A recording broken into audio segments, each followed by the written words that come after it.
le résultat que nous avons obtenu, à savoir les impacts de la crise sur les populations, tels que nous avons mesurés à l'aide de ce sondage-là. Il y a 4 éléments qu'il faut peut-être retenir. C'est les effets psychologiques en termes de est-ce que les gens ont reçu des menaces, est-ce qu'ils ont reçu des intimidations, est-ce qu'ils ont été témoins de blessures, est-ce qu'ils ont été témoins de tueries. Ça, c'est un point assez important parce qu'en gros, ça concerne un Malien sur 4.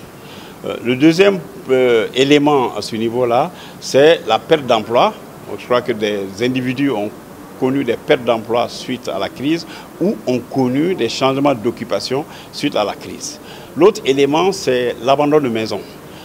Les gens ont dû abandonner leur maison soit pour d'autres lieux sur notre territoire, soit hors de notre territoire. On les appelle en gros les déplacés internes pour ceux qui restent à l'intérieur du pays et les réfugiés pour ceux qui abandonnent leur maison pour l'extérieur. Je crois que le 4e élément d'impact de la crise sur les populations que nous avons interrogées, c'est le fait qu'ils ont dû prendre en charge des personnes déplacées intérieures. C'est-à-dire que vous n'avez pas été déplacé vous-même, mais vous avez pris en charge des déplacés.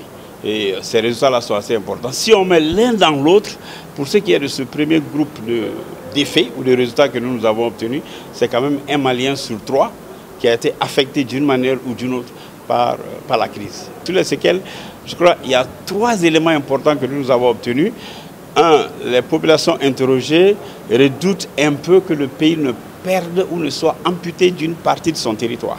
Et ça, ce résultat est assez important parce que c'est quand même un Malien sur 4 qui redoute cela. Ensuite, il y a le fait que certains Maliens pensent que le pays va connaître davantage de conflits interethniques. Ça, c'est assez important. On est à peu près dans la même proportion encore d'un Malien sur 4. Et enfin, on a pour un Malien sur 5, il y en a qui redoutent que le pays ne perde son unité nationale. Je crois que ça, c'est des résultats que je trouve très intéressants, très importants et qui doivent être pris en charge. Quand on regarde les résultats, on se rend compte que 9 personnes sur 10, à peu près 94%, pensent que les forces armées maliennes sont très utiles pour recouvrer l'intégrité du territoire au niveau national. Et ces résultats sont à peu près les mêmes dans toutes les régions si on regarde la répartition géographique de ces pays-là et de ces résultats. Que ce soit Barkhane ou que ce soit la MINUSMA, ils pensent que c'est des gens qui peuvent être utiles mais qui peuvent venir en appoint. Le Mali a un défi à relever et ce n'est pas le gouvernement seulement, c'est le gouvernement et le gouvernement et l'ensemble qui sont en mesure de relever le défi. Ce n'est pas un problème d'homme, d'une personne ou d'un groupe de personnes, c'est un problème de l'ensemble du peuple.